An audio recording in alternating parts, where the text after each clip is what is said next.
Warga di Jalan Asadah RT 18 Kelurahan Mugirejo, Kecamatan Sungai Pinang, Kota Samarinda, dikejutkan dengan penemuan seorang pria yang diketahui merupakan ustadz sekaligus guru di Pondok Pesantren Al-Madinah Kampus Putra dalam kondisi terluka parah pada Selasa 23 Februari.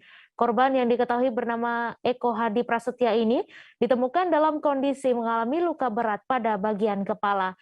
Nyawa korban pun tidak dapat ditolong setelah menjalani perawatan selama 1 jam. Untuk detail informasinya akan disampaikan langsung oleh rekan jurnalis Tribun Kaltim, Rita Lavinia, yang kini sudah terhubung bersama kami. Silakan Rita.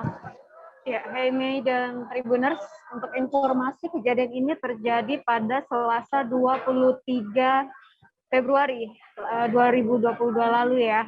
Nah, korban ini ternyata menjadi setelah dari hasil penyelidikan Polsek Sungai Pinang, diketahui bahwa korban telah menjadi korban penganiayaan, dan setelah dilakukan penyelidikan dari keterangan para saksi, diketahui korban dianiaya oleh dua santrinya yang berinisial AHR dan AB, dan mereka masih berusia remaja atau 15 tahun nih, dan Tribuners.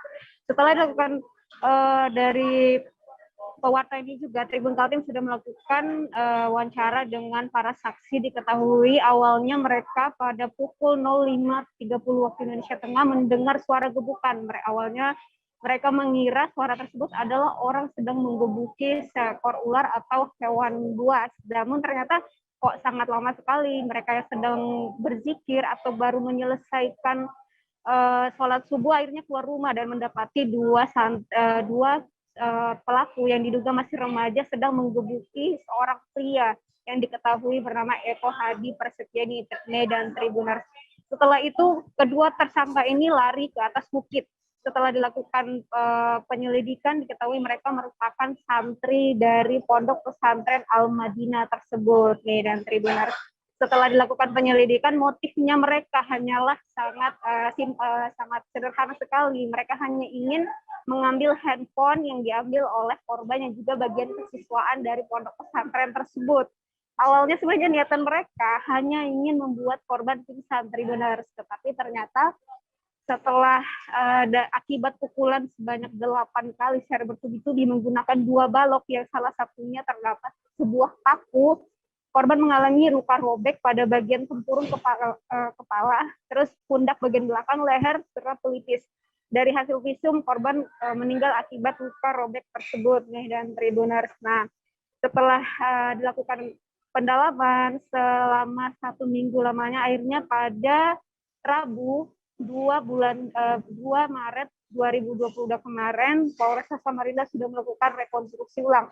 Dari rekon ini diketahui bahwa memang ada unsur kesengajaan dan juga ada unsur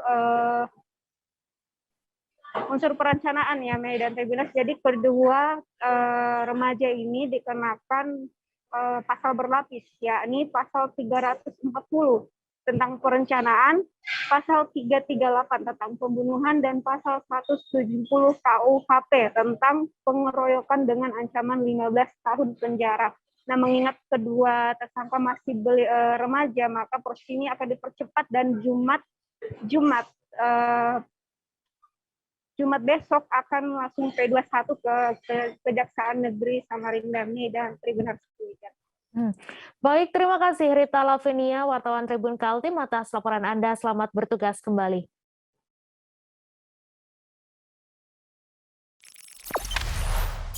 Jangan lupa subscribe, share, komen, dan like ya.